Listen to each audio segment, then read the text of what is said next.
Okay class, yung lesson natin today, it's all about the Bible tells me to love God. Kayo nga po? Okay, ibig sabihin po niyan, kapag nagbasa tayo ng Bible, tuturuan tayo dito kung paano mahalin sino? God! At syempre po, meron pong mga important lessons or important commandments. Ano po sa Tagalog yung commandments? Utos. Ano po? Utos! Opo, ito po yung mga importanteng utos ni God na kailangan nating gawin. Very good. So, number 1, sabi dyan, love the Lord your God with all your heart. Paano mo ipapakita na love natin si God with all your heart? Paano kaya? Kapag? If you listen to God. If you listen to God and the Bible. the Bible, and kapag tayo ay nagpe-pray. Di ba pag nagpe-pray tayo, sinasabi natin kung gano'n natin ka-love si God. And also, lagi din dapat nating gawin ang tama.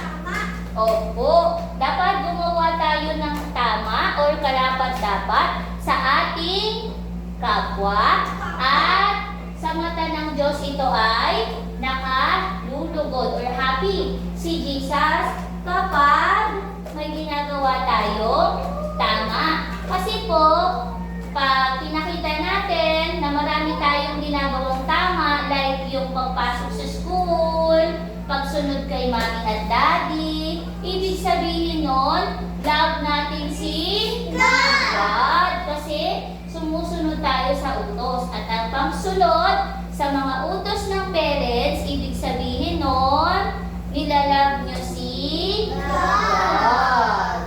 And dapat din po mag-say tayo ng sorry kapag nag-bad tayo. very good, kapag bad tayo, dapat mag-say Sorry! Lalo na sa mga taong nagawa natin ng masama or ng mali. Very good, James. And also, kapag daw may nakagawa ng masama sa inyo, ay patawarin. Maging mapagpatawad ang ating mga puso. Patawarin natin ang ating mga kapwa kapag meron silang nagawa mali. Kanino? Sa atin. Kasi ibig sabihin na makapagpatawad tayo ay sinusunod natin yung utos ni God. And yung pangalawang utos ay love the Lord your God with all your soul and with all your mind. With all your Okay, paano naman po maipapakita na you love the Lord your God with all your soul and with all your mind? If you think of God. Very good if you think of God and when you talk the words of God. Ibig sabihin, ginagawa nyo yung mga utos ni God. Diba po, pag ginawa nyo ang utos ni God, magiging masaya sino? Sino pa?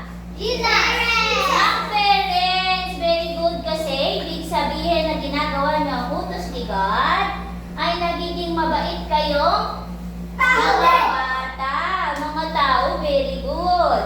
And also dapat nagpe-pray tayo kay God. Ipe-pray natin kung ano-ano yung mga gagawin natin sa buhay. Lalo na kapag tayo ay may problema.